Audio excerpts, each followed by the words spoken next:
World War III continues to escalate, and the stage for the battlegrounds continue to expand. There is currently a civil war being played out in the Sudan, while behind the scenes, a greater tug-of-war happens on the international stage. Russia and the United States both stand to lose a lot, depending on the outcome of Sudan. The United States, under the orders of President Putin, has conducted an operation to extract U.S. government personnel from Khartoum in response to the situation in Sudan. He says, "I am grateful for the commitment of our embassy staff and the skill of our service members who brought them to safety. I am receiving regular reports from my team on the ongoing work to assist Americans in Sudan to the extent it is possible. We are also working closely with our allies and partners in this effort." This tragic violence in Sudan has already cost the lives of hundreds of innocent civilians. It's unconscionable, and it must stop. We're temporarily suspending operations at the U.S. Embassy in Sudan, but our commitment to the Sudanese people and the future they want is unending. There has not been a lot of coverage in the American press of this conflict, but I'm here to bring a little bit more awareness about the current situation. You see, there is currently a war, a civil war, brewing between two fractions of the same military in Sudan. And these two factions of the military are representing the same country. And we all know a man cannot serve two masters. On the left, you have Hemedti, and on your right, you have al-Burhan. These two represent proxies for America and for Russia. General Abdel Fattah al-Burhan heads the army and is respected as the country's current president.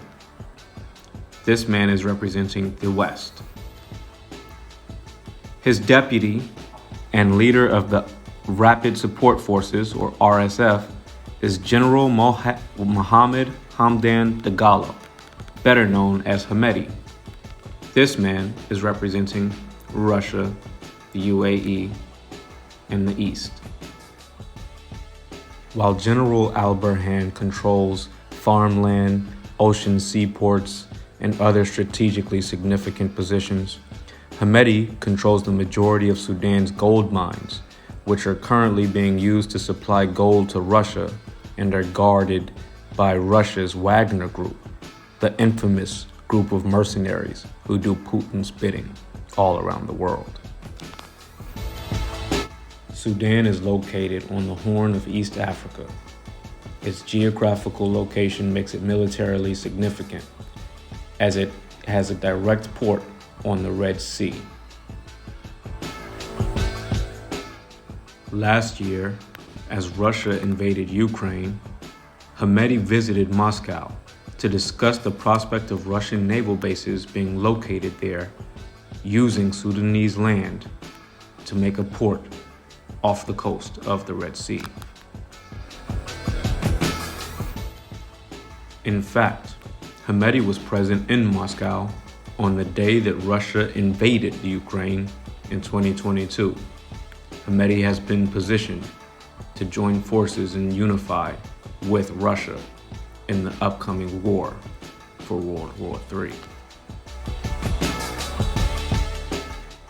It's important to note the United States maintains its own permanent base in Djibouti, which is also located on the Red Sea.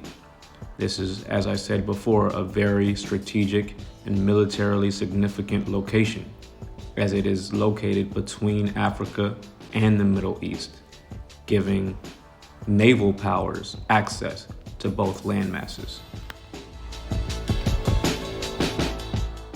Hemedti brought his plan to al-Burhan, who was not in favor of the Russian plan to use Sudan as a strategic port for a naval base. However, this caused increasing tension and conflict between the two parties. In February of 2023, Russian Foreign Minister Sergei Lavrov met Sudan's two military leaders in Khartoum to discuss the proposed plan concerning the Red Sea coast. The meeting between these parties ended in a stalemate, with al-Burhan sticking to his guns and al-Hamedi still seeking favor with the Russians. Although there are other complicated and complex reasons for the internal struggle between these two parties, this video is to give you a slight understanding of the larger global implications that the civil war has. The internal power struggle in Sudan is complemented and augmented by a power competing between Russia and the US. Russia, the UAE, and Saudi Arabia all back Hamedi and his RSF in Sudan, while the West backs General al-Burhan. Complicating things even further is the fact that the West is not only competing against Russia, the UAE, and Saudi Arabia, but also there is competition concerning China and Sudan, which has the Belt and Road Initiative currently taking place within the country. According to the United Nations, at least 1,000 people have been killed and thousands more injured since the coup in 2021. The World Food Programme estimates that 17 million people in Sudan are in need of humanitarian assistance due to conflict, economic hardship, and other factors. The inflation rate in Sudan is currently over 400%, making it one of the highest in the world. This has led to widespread food and fuel shortages, which have further exacerbated the humanitarian crisis. Pray for Sudan, pray for peace, pray for calmer heads to prevail. So you made it all the way to the end of the video, but you haven't hit the like button yet. Come on now, you're cheating me, you're cheating yourself. Go ahead, hit the like button. And while you're at it, you might as well smash the subscribe button so you can get notifications every time I drop a video. I make a video every day, a different topic, a different subject. They're all interesting, so you can check them all out by hitting the subscribe button and setting your notifications to all so you get an alert when I drop a video. There you go.